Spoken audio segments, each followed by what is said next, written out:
Olá, me chamo Laís Silva Zimiani. Sou advogada e mestre em Direito Processual e escrevi esse trabalho em coautoria com o Vitor Augusto Gaioski Pagani, também advogado e mestre em Direito Processual. Nosso trabalho versa sobre a prova pericial técnica no contexto da aplicação da teoria da perda de uma chance na área médica. Os objetivos da nossa pesquisa são de demonstrar a indispensabilidade da prova pericial técnica por médico especialista naqueles processos em que existe a alegação de erro médico e também de analisar a possibilidade de acariação entre peritos, especialmente naqueles processos em que pode haver a aplicação da teoria da perda de uma chance. A responsabilidade civil médica no Brasil é do tipo subjetiva, ou seja, é necessária a comprovação do dano, da culpa e do nexo de causalidade para gerar, então, o dever de indenizar. A negligência, a imprudência ou imperícia médica, avaliada, então, como ação ou omissão em desconformidade com a melhor aquisição da ciência, não pode se constituir de mera presunção de culpa.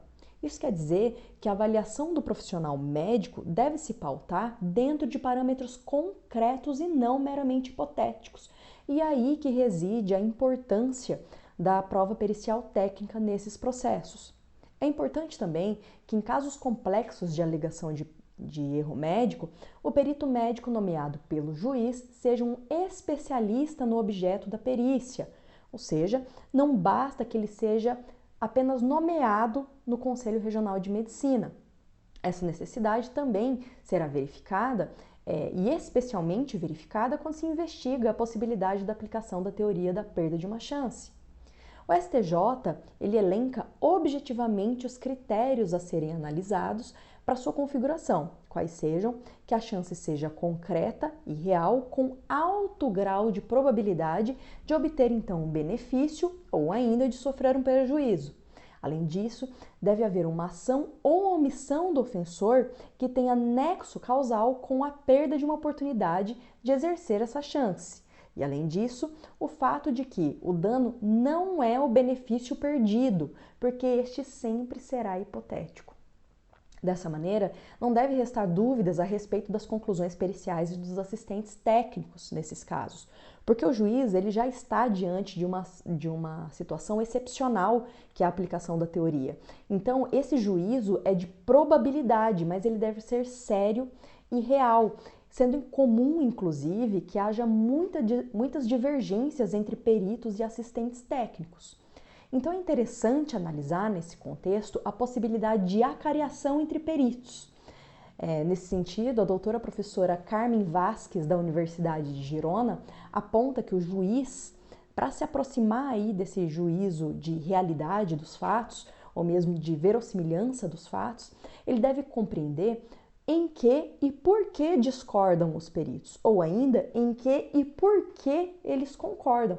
E para isso é necessário que eles expliquem suas questões. E não é só. Temos que lembrar que no CPC brasileiro a gente tem a previsão de esclarecimentos por peritos em audiência, lá no artigo 477, parágrafo 3º. Mas aqui estamos falando não só de esclarecimentos, mas de acariação entre peritos, que é muito mais útil para o entendimento e compreensão de questões técnicas no processo.